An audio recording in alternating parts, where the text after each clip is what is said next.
Welcome to Buckeyes Tomorrow Morning for Monday, March 13th. I'm your host, Tom Orr. The Indiana game is in 173 days. The game against Michigan in 257 days. The Ohio State football team is on spring break this week, along with the rest of the students at Ohio State. But that doesn't mean there's still not a bunch of stuff to talk about with the football program. We got a chance to talk to a whole bunch of Ohio State players and coaches last week during the first week of spring ball. And now we get a chance to share a little bit more of that with you today. We're going to do that with Ohio State defensive coordinator Jim Knowles. We got a chance to talk to him last week after the Buckeyes were already through their first practice. We'd seen a little bit of the 2023 defense already, but really it's a lot more forward-facing stuff and some big picture stuff and looking at guys who might play bigger roles this year and guys who might play different roles this year and all that kind of stuff. So a lot of good stuff from Jim Knowles, as always. Let's start with a guy who everyone seems to want to talk about, and that is Sonny Styles. He came in last year as an early enrollee as a freshman, should have still been playing high school football last fall. Instead, he was playing for the Buckeyes and, in fact, played a whole bunch of really meaningful minutes in the Peach Bowl against Georgia. So is he someone where you just kind of have to find a role for him? You're not sure exactly where he's going to be, but you just know this is someone with the athleticism, just the talent, the knowledge, all of that in all in one package. Is he just someone you've got to get on the field one way or another? Yeah, I think when you look at the potential best 11 players, for the 2023 defense, I mean, he's a guy that our staff is going to point at and say, we need to find a way to get him in there. He held his own in the semifinal, and I think he's just got all kinds of skills. So, yeah, we got to experiment with him in different places. See what's best for Sonny and our defense, but he's definitely on our mind, and he will be all spring in terms of getting him into a position that's effective, for the defense. Styles was someone who got on the field, obviously, as I said, during the 2022 season. CJ Hicks really kind of didn't. He played on special teams for the Buckeyes, but played 0 snaps on defense last fall, and for a guy who came in with the 5-star rating and all of the ballyhoo that accompanies a 5-star rated linebacker, is that sort of someone who's in a kind of similar spot this year to Sonny Styles, where you got to kind of find him a spot on the field, or is that maybe a little bit of a different situation? CJ, great athlete, really good kid, good energy, good team guy, and I think that is worth saying, right? Because when you're 5-star and Mr. Everything, I think it's challenging to come into a top 5 program and not play right away. But he handled it really well. CJ's situation is different because there's a couple guys coming back. There's a lot of experience there. He plays in a position that's closer to the ball. You know what I mean? So I feel like there's some learning, in terms of all the schemes and all the different fits that you get as a linebacker. If you're up front, you're attacking, you can get in pretty early in your career. And if you're on that back end, you have space and distance and all that to figure it out. So I'm really just looking for improvement from CJ, not putting any pressure on him. I'm really just looking for him to improve this spring. I know he's going to have a great career, but I haven't put any kind of timeline on him yet. All right, so if there isn't really a clear path to the playing field at linebacker, and that answer kind of made it sound like there isn't, is he someone who maybe you could play at the jack position? That is sort of that hybrid linebacker defensive end role. Tony Gerdeman asked Jim Knowles about this back in February, and Jim kind of made it sound like that wasn't something he was really thinking about doing. He was asked about it again last week, and boy, it sure sounds like that answer may have changed. I have thought about that for CJ because when directed, he's skilled and he can get from point A to point B quickly. I don't know how much we'll be delving into the jack this spring, but I think it is something good to look at CJ for the fall. But we did not quite use the position as much as I had hoped last year. It just didn't seem to develop with our personnel. And so this spring, I want to focus on the fundamentals, of our 4 down and really getting better at the fundamentals. But I see CJ as a candidate and Mitch Melton. And one of the reasons I'm not going to get into it this spring as much is because Mitch, who I thought had a real chance, like he's still coming off that injury and he won't be ready for camp. During that answer, you heard him mention Mitchell Melton. So Mitchell Melton was someone who really came on pretty strong last spring and then tore up his knee in the spring game, missed all of last season, still kind of working his way back from that knee injury right now. So what is Jim Knowles looking for out of Mitchell Melton this spring as he sort of works his way back from that injury? Yeah, I want to see him back to where he was, right? So we moved him from linebacker to the front when I got here, and then started experimenting with him in the jack position. And he jumped out. He really did. To Coach Johnson, and to me, and things that he did. So I just want to see him back there. I want to see, okay, has he recovered completely? Is he healthy? All right, so if you're looking at guys like CJ Hicks and Mitchell Melton at that jack position, where does that leave the guy who played that jack position probably more than anyone else last year, and that would be Jack Sawyer? Where does he fit in the defense this year if it's not at the jack? Jack will be just, he'll be an end with JT, you know what I mean? And he'll work on all those fundamentals of being an end. I think that's important for Jack. I feel like he didn't have the improvement or the big jump that he could have last year because he got involved in the jack stuff and maybe he wasn't as focused as he could have been to make those improvements at DN. So I want to make sure I keep him at DN opposite JT.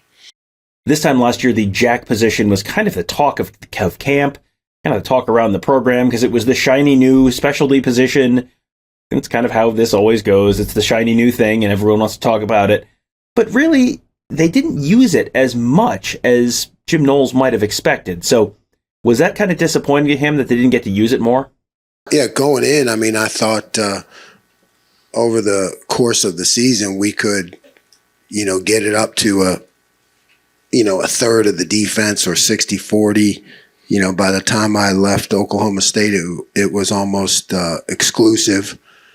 And I knew we wouldn't have that here. We're built more as a 4 down, and our front's pretty darn good. You know what I mean? So you don't want to mess with that too much. But I thought it could get up to be a third, and it just didn't. We weren't as productive out of it. You have to go with what works. So I don't know. Maybe it was 15%. Maybe it was half of what I had hoped it to be. Still part of your long-term? Still part of my long-term, absolutely, because I think we could get the best combo player in the country, when we target one. As you're moving down the road, we're Ohio State. That's a position that people don't have. We can target the best one and build towards that and work towards it. Now, you heard Knowles talk there about the future of the jack position, that they didn't necessarily come in with the guys who who fit that role perfectly, but you can always recruit to that role now that they're here at Ohio State, and you can sort of plan for the future now. So what are they looking for when they recruit for that? Are they looking for defensive ends? Are they looking for linebackers? This was a great question from Stephen Means of Cleveland.com. So here was Jim Knowles answering that.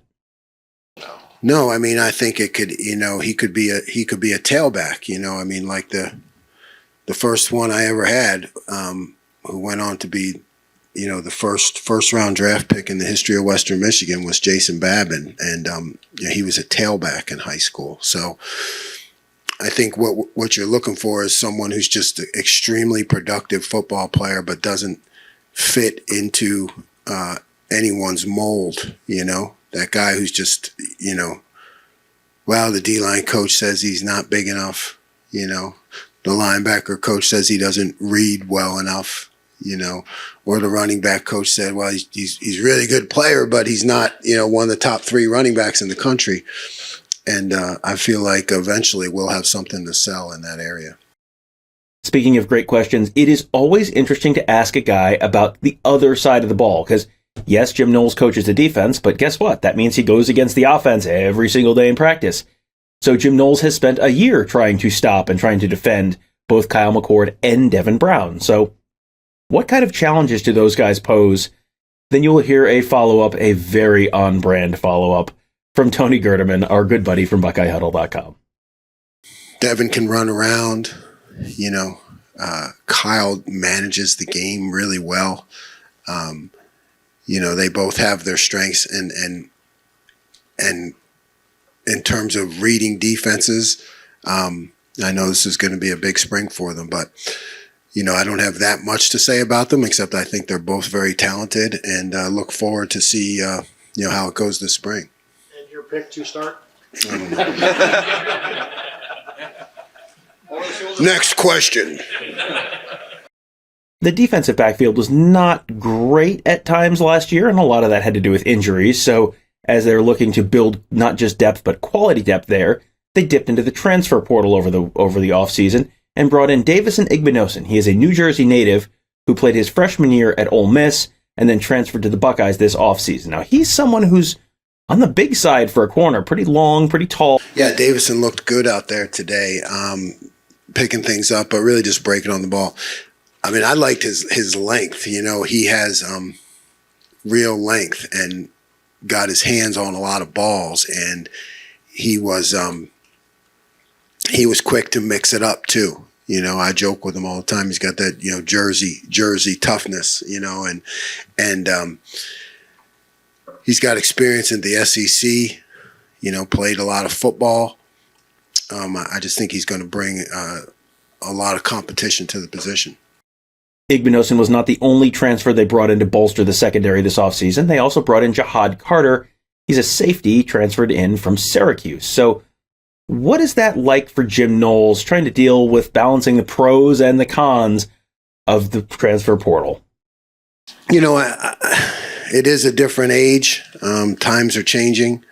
I mean, I like the fact that we're, the Ohio State. We don't participate in that arena very much. We're not turning over, 22 new guys or something that's going on. We can really be picky about the guys.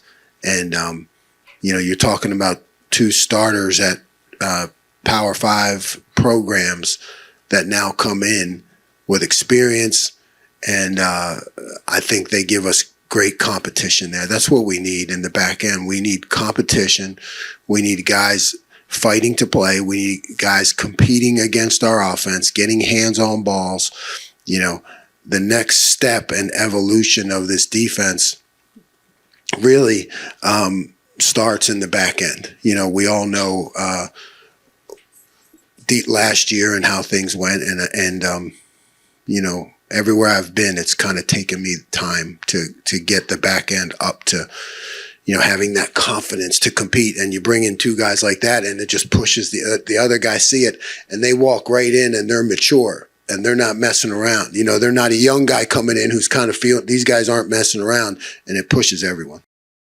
This is the time of year when you tend to start hearing the rumblings about guys who maybe really are changing things up, taking their game to the next level, taking those extra steps, taking things maybe a little more seriously than they have in the past. I always think of guys like J.K. Dobbins in 2019. He had a disappointing sophomore season, came back for his third year. You just kept hearing about how he had really changed his diet, changed his workout regimen, really approaching everything with a different attitude.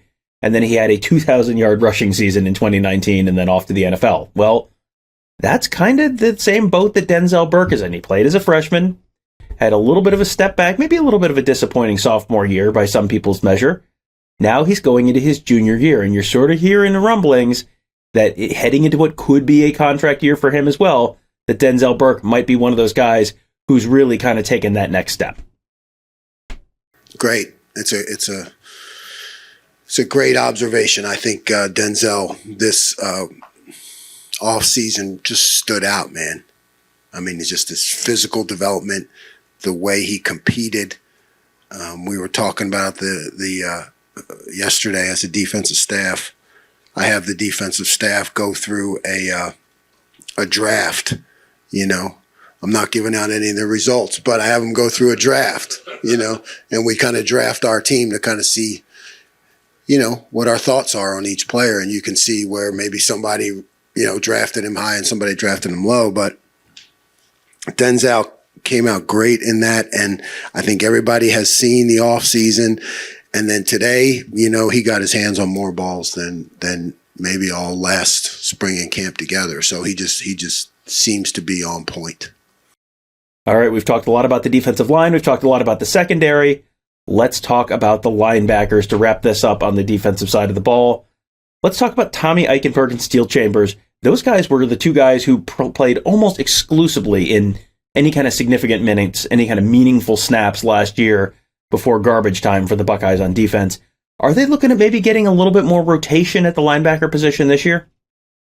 Yeah, I definitely want to rotate them more. I think Cody Simon, with Tommy out this spring, Cody's going to have a big spring, and he's going to put himself in position to play regularly. That's my vision, so that we can have a really nice rotation there, which, when you're playing 14, 15 games, is going to help us at the end of the year. It really is. We need to get Cody to that point where he can play, and rotate with those two guys. And then, when you look at CJ and Gabe, the young guys, you're really looking at that leap from year one to year two. Can they show in the spring, like you said, that they're ready to play? You want those guys to force you to put them on the field by how well they play. But yeah, I'm definitely hopeful we can take some of the reps off of Tommy and Steele, because it'll help us in the end of the season. And finally, you heard him mention a whole bunch of different names there. One name you didn't hear, though, was Reed Carrico, which was kind of interesting. So where does Reed Carrico fit in going into his third season with the Buckeyes? Where does he fit in with the linebackers this year? Reed's bouncing around a little bit right now. We're trying him out some different positions. We have, our Sam position against 12 personnel. He's kind of jumping around a little bit. We definitely want him to make a push on special teams, and we hope he shows up. And you're looking for him also, like Gabe and CJ, to show that they have to be on the field, show that maturity. All right, that will do it for today's show. Hope you guys enjoyed Jim Knowles. He's always someone who has some interesting things to talk about and kind of maybe share a little bit more than you might expect on some fronts. I always find him an interesting person to listen to talking about the defense, and that is obviously going to be one of the very big storylines coming into this year, because if that defense is just better, it doesn't have to be perfect, if it's just better, this could be a pretty darn good year for the Ohio State football program. So it's a big year for Jim Knowles, a big year for the defense, and probably a big year for the Buckeye program on the whole. It'll be a pretty big year at BuckeyeHuddle.com as well. Fantastic team of insiders covering the team, covering recruiting, covering scheme. Great board with lots of great members talking about the Buckeyes, talking about college sports on the whole, talking about whatever you want to talk about. Lots of weird off-topic stuff there as well. Really fun community. You should consider becoming a member of that community. You can sign up today at BuckeyeHuddle.com. It is the price of a lousy chain store pizza every month. Give it a try. Set aside the pizza. Treat yourself to a month at BuckeyeHuddle.com. It's going to be a very busy month, both on the recruiting front and on the team front, as we head into the spring football game and all the spring football practice. So this would be a great time to give it a try for a month, see if you like it. If you don't, that's fine, but we think you will. Most people do seem to like it, and we think you're going to want to stick around after that. So that will do it for today. Thank you guys all for joining us. Have a great day. We'll talk to you tomorrow.